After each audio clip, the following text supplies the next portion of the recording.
afternoon, everyone. Is the mic on? No? Sorry. We good? Hope so. Hope you can all hear me. Afternoon, everyone. My name is James. I'm one of the co-founders and CEO at TeraSI. We are actually a schista-based company. And what I'm going to talk about today is very much a follow-up to what John just mentioned. And it's really looking at how we can leverage new technologies to access new capabilities in space for sensing and communications. So I'm going to show three big opportunities that we see and the primary reason why these things aren't actually exploited today, and then what I have with me is our solution to that. So I'll tell you more about that as I go. Okay, so opportunity number one. I mentioned the word millimeter wave. I guess some of you have heard of that, maybe not all of you. What we're talking about here is a spectral range of frequencies which somewhat is used in 5G today. So usually when we talk millimeter wave, we're somewhere around here, 30 gigahertz and upwards. And those types of things are somewhat used in 5G today, but it hasn't really flown at scale. It is kind of seen as one of the key things that will form part of 6G. So these are technologies that will be part of telecom networks in the future. And in the telecom industry and in the space industry, essentially what you're trying to access by going to these higher frequencies is bandwidth. So if you're doing communications, the capacity is directly limited by the bandwidth. If you're doing sensing, if you're doing radar, it's the same thing. So bandwidth is really the key reason that you want to go to higher frequencies. It's not the only one, but it's usually the primary motivator to do that. So there is this huge opportunity whereby we can say, okay, look, if we're here today with conventional microwave technology, somewhere around 10, 20, maybe 30, 40 gigahertz, if we can push up to these higher frequencies, we can access as much as 5 times more bandwidth than we have today. And that can be used in a whole host of different ways. So that is a huge opportunity, and everybody in the telecoms industry knows that, but it hasn't really started to happen yet in space.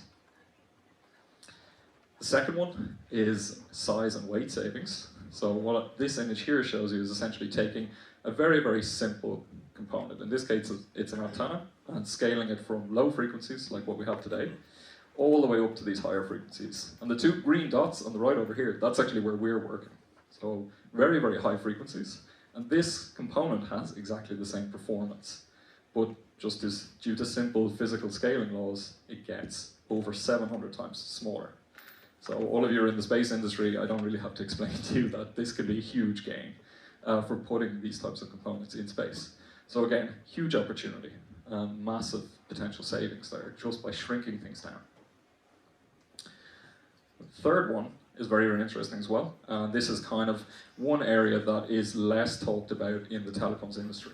So for anyone that's involved in Earth observation or sensing, they'll be familiar with this. Essentially, different spectral regions or different wavelengths, frequency ranges give you access to different types of data or different information. So what we have today, we have microwave technology. Again, this is what ICEYE are primarily using. Infrared, you have companies like Maxar, and visible, there you have companies like Planet. And those companies, they have different sensor technologies that they use. That gives them access to certain types of information.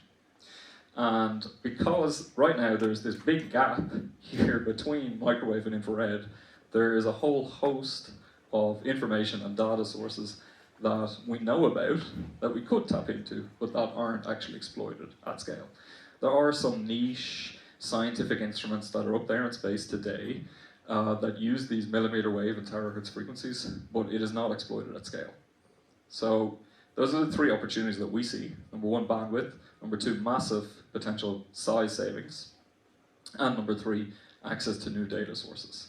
And I think everyone in this room understands what that can be used for.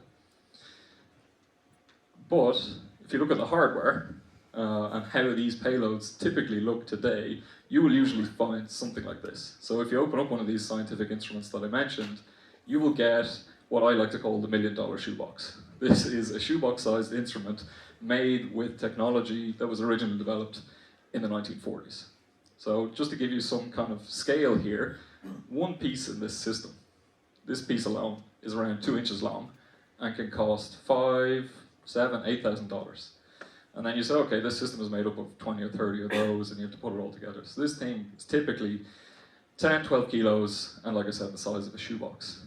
And technology development in this direction has completely stagnated, And these things, for that reason, are primarily only used for scientific instruments. So essentially what we're doing is trying to take that massive shoebox and shrink it down to a matchbox. And what I have with me here today is actually our very first complete radio product using our own in-house technology, where essentially we've taken the shoebox, not gone quite to a matchbox. I usually call this the GoPro size, but this is already a massive saving in size and weight without having to compromise the performance. So with the technology we have, we can get the same, if not better, performance as these things, but in something the size of a GoPro. And that is this product here. So this is what we call the ORI-1, Radio Unit 1. So this is actually the world's smallest high-capacity connectivity solution. And the product has a bit of a funny history. It was originally intended as an alternative solution for the telecoms market. So instead of buying something from Ericsson or Nokia, you would say, oh yeah, we give you this little GoPro-sized thing, and you use it to connect your network together. What we started to realize over time is that the primary USPs that are most important right now with this product are actually the size, the weight, and still having a high capacity in this thing. And we had a talk about dual use earlier. I think, again, it's quite obvious that if I tell you, oh, this is now GoPro size, you can put it on a drone and potentially use it to connect multiple drones together or to connect multiple places. Again, these applications become very, very obvious.